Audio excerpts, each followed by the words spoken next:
فبأي آلاء ربكما تكذبان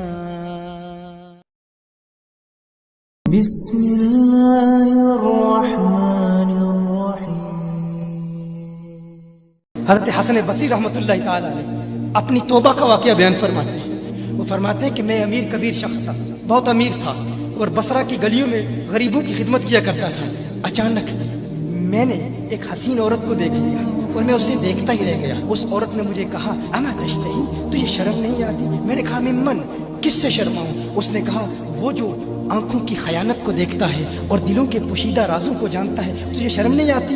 تجھے حیا نہیں آتی؟ کہا اس کا جملہ تو بہت بڑا تھا۔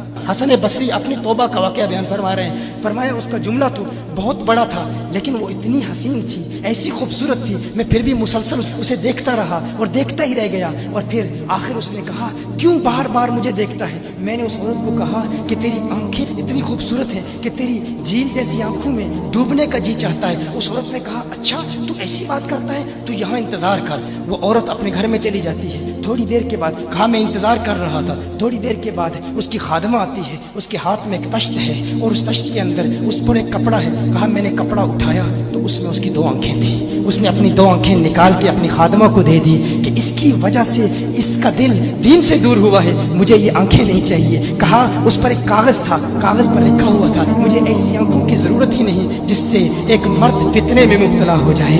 میری بہنیں جو اس گفتگو کو سن رہی ہیں، ان کی بارگاہ میں بھی عرض ہے، وہ بہنیں جو گھنٹوں آئینے کے سامنے کھڑی رہتی ہیں فقط اس نیت سے کہ اپنے بالوں کو یوں سنواریں کہ مردوں کو فتنوں میں مبتلا کریں، یا کسی دکان میں جا کر کپڑے خریدتے وقت ان کے ذہن میں فقط یہی خیال ہوتا ہے ایسے کپڑوں کا انتخاب کریں گی کہ جن سے مردوں کو فتنے میں مبتلا کریں گے۔ یہ بھی امت کی بیٹی ہے جس کی ایک ادا سے ایک شخص ولی کامل بن گیا، حسن بصری بن گیا۔ حسن بصری فرماتے ہیں جب اس کی آنکھیں دیکھی میں تحکم کھو بیٹھا، میں زار و قطار رو رہا تھا۔ روتے ہوئے میں گھر چلا گیا، پوری رات میں روتا رہا، پوری رات توبہ کرتا رہا، استغفار کرتا رہا۔ حسن بصری فرماتے ہیں فجر کی اذان سنی، اچانک خیال آیا اس عورت کا شکریہ تو ادا کروں کہ جس نے اپنی آنکھیں میرے لیے، میرے دین کے لیے، میرے ایمان کے لیے اور توبہ پر استقامت کی خاطر قربان کر دی۔ کہا میں اس کے گھر گیا، جو ہی اس کے گھر پہنچا تو ادھر اس کا جنازہ نکل رہا تھا، اس کی موت واقع ہو چکی تھی۔ کہا میں رات گھر آیا، میں رات سو گیا، میری آنکھ بند ہوئی، میں نے اس عورت کو خواب میں دیکھا۔ میں نے کہا کوئی نصیحت کر۔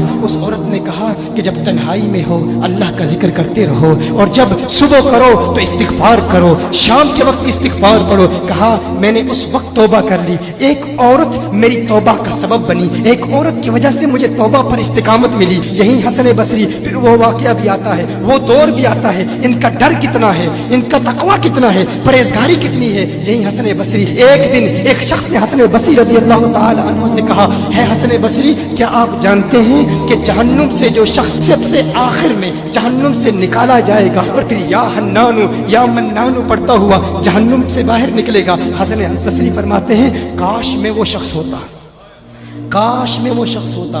کہا گیا کہ جو جہنم سے سب سے آخر میں نکلے گا، 1000 سال جہنم میں رہے گا، یا حنانو یا منانو بڑھتا ہوا جہنم سے باہر نکلے گا۔ کہا کاش میں شخص ہوتا۔ انہوں نے کہا حضرت آپ کیا فرما رہے ہیں کہ آپ جہنم میں جانا چاہتے ہیں؟ آپ تو بزرگ ہیں، اللہ کے ولی ہیں۔ کہا تم میری بات نہیں سمجھے، وہ جو جہنم سے نکالا جائے گا کم از کم نکلنے کی ضمانت تو ہے، اس سے یہ تو پتا چل رہا ہے کہ ایمان پر موت واقع ہوگی۔ مجھے اپنے ایمان کی ضمانت نہیں ہے، میں نے اس لیے کہا کہ اگر مجھے یہ ضمانت بھی مل جائے کہ میں وہ ہوں تو وہ بھی مجھے قبول ہے، کم از کم ایمان تو سلامت لے کے جاؤں۔ میں کہتا ہوں اللہ فرماتا ہے خوف نہیں ہے، ڈر نہیں ہے، پھر فرماتا ہے یہ ڈرتے بھی ہیں، یہ ڈرتے بھی ہیں، لیکن ان کے ڈر اور ہمارے ڈر میں فرق کیا ہے؟